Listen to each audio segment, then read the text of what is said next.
Bismillahirrahmanirrahim. So this is an example with the six given points to calculate the cubic spline polynomials. Uh, ये आपकी book में एक project दिया हुआ है numerical analysis burden and fear में, और उस बुक में काफ़ी बड़ा डेटा था। मैंने उसमें से सिर्फ 6 पॉइंट्स लिए हैं। तो हेड ऑफ द बर्ड जो है उसका जो टॉप है उसका कर्व हम कैलकुलेट करने की कोशिश करेंगे using this algorithm. So let's start from the very basic. अब हमें ऑलरेडी पता है कि हमने सबसे पहले c की वैल्यूज फाइंड करनी है। वी नो दैट कि a's की वैल्यूज जो हैं ये बेसिकली f ऑफ x की वैल्यूज हैं। तो ये हमारे पास a नॉट की वैल्यू है, ये a1 की है, ये a2 की है, ये a3 की है, ये a4 की है एंड ये a5 की है। और हमें ये भी पता है कि हमारा जो मैट्रिक्स बनेगा बेसिकली वो 6/6 का बनेगा इनिशियली, और उसके बाद उसको हम कन्वर्ट कर लेंगे 4/4 के मैट्रिक्स में। तो इन द एंड हम डायरेक्टली भी 4/4 का मैट्रिक्स लिख सकते हैं। तो वो मैं आपको बताता हूँ कि हम वो उस मैट्रिक्स को हम बेसिकली किस तरह से लिख सकते हैं। अच्छा, तो अब क्योंकि हमारे पास वैल्यूज ये गिवन है ऑलरेडी एक्स एक्सिस पे, और जो स्टार्ट हो रहा है वो 0.9, 1.3, 1.9। तो ये first X naught, X one, X three, X two, X three, X four and X five, ये हमारे पास डोमेन में पॉइंट्स हैं। मैश पॉइंट्स भी इनको कहते हैं, नोड्स भी कहते हैं इनको। तो सबसे पहले जो फर्स्ट वैल्यू होगी उसको हम एच नॉट कहेंगे, और H not is difference between these two points 1.3 and 0.9 is H not की जो वैल्यू है वो होगी 0.4। सिमिलरली यहाँ पे एच वन की जो वैल्यू है हमारे पास वो है 0.6, और एच टू की वैल्यू है 0.3 अगेन, नॉट अगेन। और उसके बाद हमारे पास एच थ्री की जो वैल्यू है वो है 0.5, और एच फोर की जो वैल्यू है हमारे पास वो है 0.1। ठीक है, इनको यूज करके हम अपना मैट्रिक्स कंस्ट्रक्ट करते हैं। ए की वैल्यूज हमें ऑलरेडी पता चल चुकी हैं, तो things are little easy now. So we'll start from 1, 0, 0, 0. First of all 0.4, उसके बाद है G H naught plus H one multiply by 2 from the given. हम यहाँ पे फाइंड करें H naught plus H one, तो 0.4 plus 0.6 is equal to 1, and 1 multiply by 2 is 2। Again H one is 0.6। Similarly इसको हम आगे ग्रो करने की कोशिश करते हैं। ये मैंने थोड़ा सा गलत कर दी, ब्रैकेट अब यहाँ पे नहीं आनी क्योंकि मैट्रिक्स तो 6/6 का बनेगा ना। तो ये आ गया हमारे पास 0.6, एंड 0.6 प्लस 0.3 0.9, 0.9 मल्टीप्लाई बाई 2 जो हम करेंगे तो ये हो जाएगा 1.8, और अगेन आगे 0.3 हमारे पास आ जाएगा। अब ये आगे ग्रो करेगा, ग्रो जब करेगा हमारे पास तो यहाँ पे हम स्टार्ट करेंगे 0.3 से। 0.3 प्लस 0.5 0.8 हो गया, 0.8 को 2 से मल्टीप्लाई किया 1.6 आ गया, एंड यहाँ पे हमारे पास 0.5 आ गया।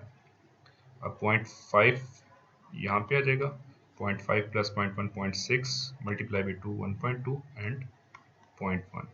ये हमारे पास जो मैट्रिक्स ए है कंप्लीट, ये हमारे पास यहाँ पे बन गया 0 0 0 0 एंड 0।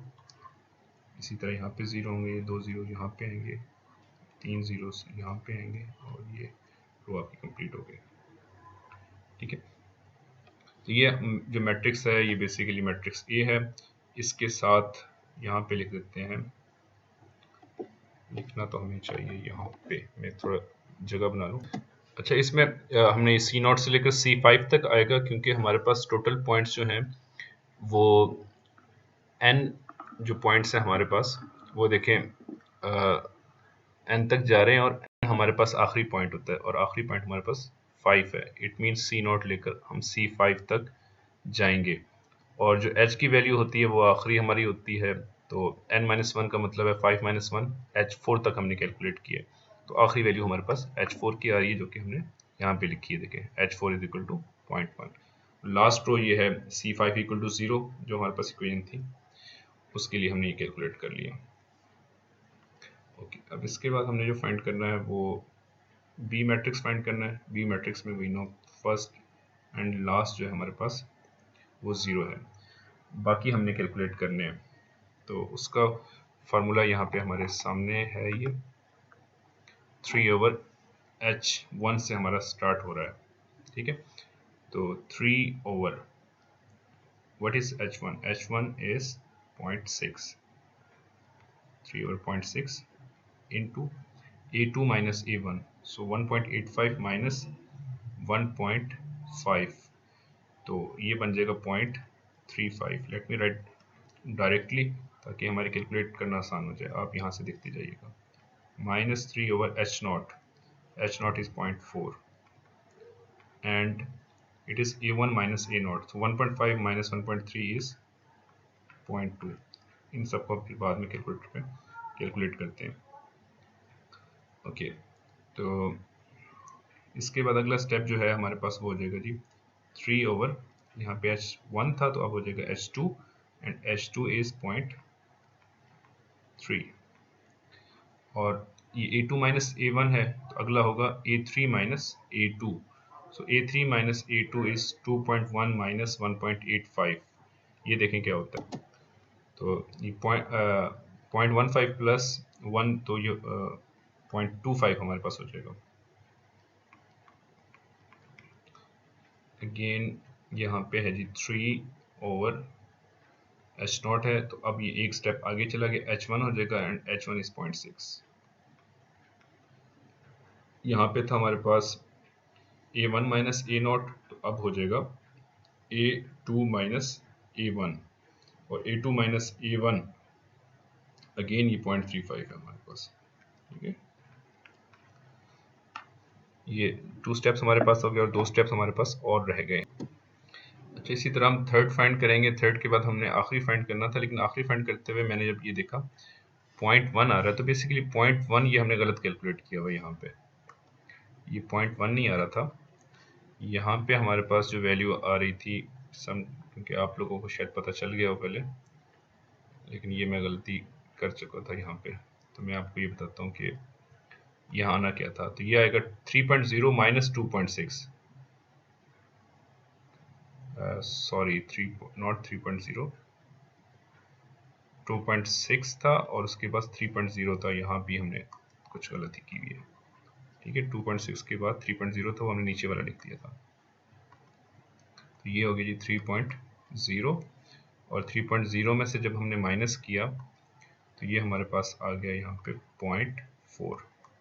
जब ये 0.4 आया तो हमारे यहाँ पे कुछ कैलकुलेशंस चेंज होंगी और चेंज होंगी एंड पे जाके। तो जहाँ पे ये 0.1 आ रहा था, इधर भी 0.4 आएगा और 0.5 plus 0.4 0.9, it will be equal to 1.8।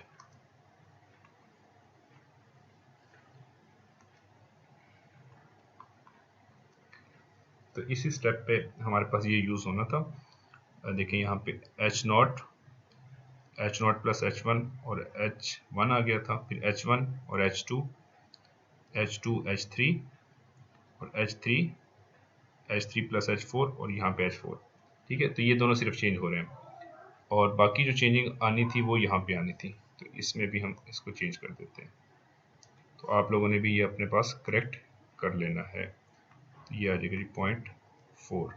अब 0.4 के बाद हमारे पास जो अगला स्टेप आ रहा है वो आ रहा है 2.7 माइनस 2.6, तो यहाँ पे 0.1 बेसिकली आना था।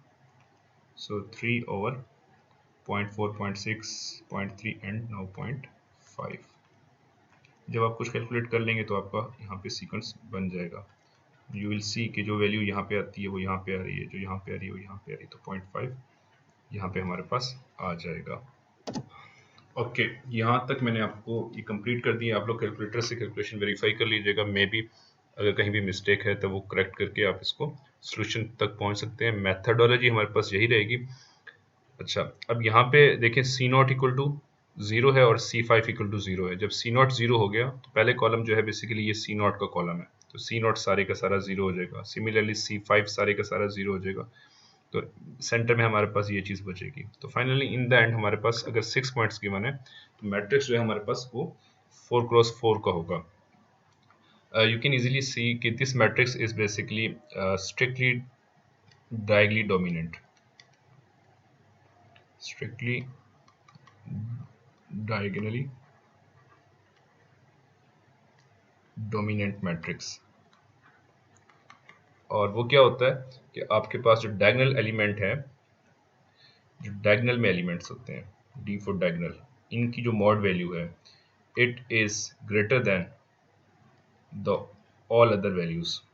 अब इसमें बाकी जो वैल्यूज हैं वो दो वैल्यूज है। फॉर एग्जांपल यहाँ पे डायगोनल में अगर मेरे पास 1.8 है सेकंड रो में, ठीक है, तो it is greater than 0.3 and 0.6 की के सम से विच इज 0.9। तो ये कंप्लीट प्रोसीजर आप लोगों ने यहाँ पे देखा हुआ है। इस प्रोसीजर को आप अपने 6.5 सेक्शन में भी देख सकते हैं। तो मैंने यहाँ पे थोड़ा सा आपको आइडिया दे दिया। ओके, अच्छा, अब यहाँ पे फाइनली मैं आपको एक और चीज़ बताता हूँ, उसके बाद कैलकुलेशन आपको करनी आती है। जो मैं बात बताना चाह रहा हूँ वो आप लोगों ने गौर से समझनी है। अब फॉर एग्जांपल ये हमारे पास मैट्रिक्स जो है ये सिमेट्रिक भी है, ठीक है। आप इसमें देख सकते हैं कि क्या ये पॉजिटिव डेफिनेट है या नहीं। पॉजिटिव डेफिनेट भी हम यहाँ पे देख सकते हैं। और सिमेट्रिक मैट्रिक्स है इसकी इसलिए हम इसको यहाँ पे चोलेस्की भी अप्लाई कर सकते हैं। चोलेस्की मेथड आपको पता है कि सिर्फ और सिर्फ स्ट्रिक्टली सिमेट्रिक मैट्रिक्स पे अप्लाई होता है। तो अगर हम Ax इक्वल टू बी है और इसको हम सॉल्व करना चाहते हैं यूजिंग चोलेस्की फैक्टराइजेशन, तो A को हमें L इंटू एल ट्रांसपोज में कन्वर्ट करना होगा, x equal to B, and then L transpose x it should be equal to y and Ly is equal to b। यहाँ से हम y की वैल्यू फाइंड करेंगे, y की वैल्यू यहाँ सब्स्टिट्यूट करेंगे तो x की वैल्यू हमारे पास आ जाएगी। तो our first task is to convert it into Cholesky factorisation. अब आपके लिए यहाँ पे ये टास्क दो तरह से, या चोलेस्की से भी इसको सॉल्व कर सकते हैं और आप इसको सॉल्व कर सकते हैं गॉस सीडल से या गॉस जैकोबी से यूजिंग आइट्रेशन से। तो आप लोगों ने कोशिश करनी है कि इन दोनों से आप लोग इसको सॉल्व करके देखें। पेपर में किसी भी मेथड से कहा जा सकता है। अगर चोलेस्की से हम करेंगे तो चोलेस्की में मैं आपको एक आसानी बताता हूँ जो यहाँ पे हमारे लिए पॉसिबल है कि A is equal to L into L transpose. अब ये बात आपने याद रखनी है, स्टूडेंट्स नॉर्मली ये भूल जाते हैं, उसकी वजह से पेपर में उनकी कैलकुलेशंस लेंथी हो जाती हैं। तो L11 लोअर ट्रायंगल मैट्रिक्स है तो अपर पार्ट इसका 0 होगा, L21 L31 L41 0, L22 L32 L42 0 0, L33 L43 0 0 0, L44। Similarly अब इसी को हम ट्रांसपोज में लिख देंगे। तो फर्स्ट रो को जब हम लिखते हैं कॉलम में तो हमारे पास ये सिचुएशन बनती है, सेकंड रो को हम कॉलम में लिखेंगे तो हमारे पास ये चीज़ आ गई। थर्ड रो को कॉलम में लिखा L31 L32 L33 एंड 0। आखिरी रो को कॉलम में लिखेंगे L41 L42 L43 and L44। अच्छा, यहाँ पे मैं आपको बताऊं, अब आप देखें कि आपके पास जीरोस कहाँ कहाँ आ रहे हैं। ये 3 जीरोस 1 2 एंड 3, ये जीरोस प्रॉब्लम में गिवन है। प्रैक्टिस से हमें पता चला है कि जब हमारे पास मैट्रिक्स ऐसा हो जो कि ट्राई डायगोनल सिस्टम हो, एक मेन डायगोनल है, एक अपर डायगोनल, एक लोअर डायगोनल है, उसके अलावा यहाँ पे जीरोस आते हैं, अगर 3x3 मैट्रिक्स है तो एक जीरो नीचे होगा और एक जीरो ऊपर होगा। 4x4 मैट्रिक्स है तो 3 जीरो नीचे होंगे और 3 जीरो ऊपर होंगे। अगर 5x5 मैट्रिक्स आप लिखेंगे यहाँ पे, यू विल सी कि यहाँ पे 6 जीरो नीचे होंगे और 6 जीरोस ऊपर होंगे, क्योंकि ये एक और रो कॉलम इस तरह जो डायगोनल है वो भी जीरो हो जाएगा। तो ये जो 3 जीरो नीचे होते हैं इनको हमने जीरो इनपुट अपने प्रॉब्लम में भी कर देते हैं। यहाँ पे भी इसको जीरो करेंगे, ये जीरो हो गया और ये जीरो हो गया, ये जीरो हो गया, ये जीरो हो गया और ये जीरो हो गया। तो इस तरह से हमारा जो प्रॉब्लम है वो काफ़ी ज़्यादा आसान हो जाता है कैलकुलेशन के एतबार से। तो इसको हम यहाँ पे रेस कर देते हैं, जो ज़ीरोज़ हैं उनको हम वाकई यहाँ पे ज़ीरो सब्स्टिट्यूट कर देते हैं। ज़ीरो सब्स्टिट्यूट करने के बाद जब आप इसको मल्टीप्लाई करेंगे तो मल्टीप्लिकेशन हमारे पास इसकी और ज़्यादा आसान हो सकती है। सो L11 स्क्वायर, और मैं ये आपको अभी करके ना दिखा देता हूँ। तो ये इन दोनों को हमने मल्टीप्लाई कर लिया। मल्टीप्लाई करने के बाद आपने देखा कि 3 जीरोस यहाँ पे आ गए, 3 जीरोस यहाँ पे ऑलरेडी आए हुए, तो कैलकुलेशन करना हमारे लिए काफ़ी ज़्यादा आसान हो चुका है। अब इस केस में एक तो ये बात, एक और बात भी है कि L11 और L21 है, तो ये दोनों की दोनों हैं ये बराबर है, L11 L21 और L21 और L11, तो इनमें से किसी एक को कैलकुलेट करना पड़ेगा। सिमिलरली L22 L32 और यहाँ पे L32 L22 है, इनमें से किसी एक को कैलकुलेट करना पड़ेगा। और L43 और L33 L43 ये दोनों भी आपस में बराबर है, तो इनमें से भी किसी एक को कैलकुलेट करना पड़ेगा। टोटल 1 2 3 4 5 6 एंड 7, इन 7 इक्वेशंस को आप सॉल्व करेंगे तो इन द एंड आपका ये मैट्रिक्स जो है ये फैक्टराइज हो जाएगा। और ये फैक्टराइजेशन होने के बाद इनकी वैल्यूज आप वापस इनमें सब्स्टिट्यूट करेंगे तो ये L और L ट्रांसपोज आपके पास कैलकुलेट हो जाएंगे। इनकी वैल्यूज को आपने वापस इस जगह L की जगह पे L की मैट्रिक्स यहाँ पे रखेंगे तो आपके पास सॉल्व करने के बाद वैल्यू जो है वो y की आ जाएगी, और y की वैल्यू को यहाँ पे रखेंगे तो हमारे पास x की वैल्यू आएगी। अब जो इन द एंड फाइनली जो हमारे पास x की वैल्यू आएगी वो बेसिकली आपके पास वैल्यू होंगी जी C1 C2 C3 और C4 की, और ये अप्रॉक्सीमेट वैल्यू होगी। इसी चीज़ को आप सॉल्व कर सकते हैं गॉस जैकोबी से और सीडल से, ठीक है।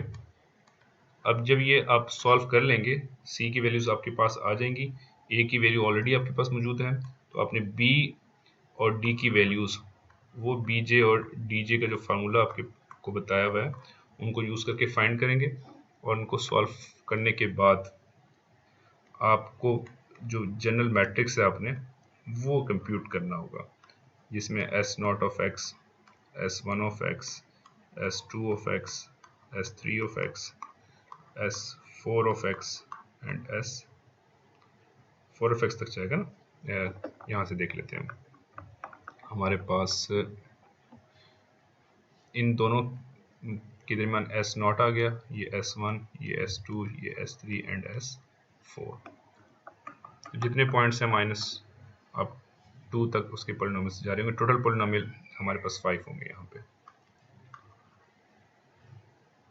तो इनकी वैल्यूज अब यहाँ पे फिर सब्स्टिट्यूट करेंगे, कंप्लीट वैल्यू सब्स्टिट्यूट करने के बाद अगर आपको किसी पॉइंट पे कैलकुलेट करने का बोला गया है, सेंट्रल पॉइंट फाइंड करने का बोला गया है, जैसे 1.275, तो आप उस पे वो वैल्यू भी कैलकुलेट करके बताएंगे। So that's all from this section.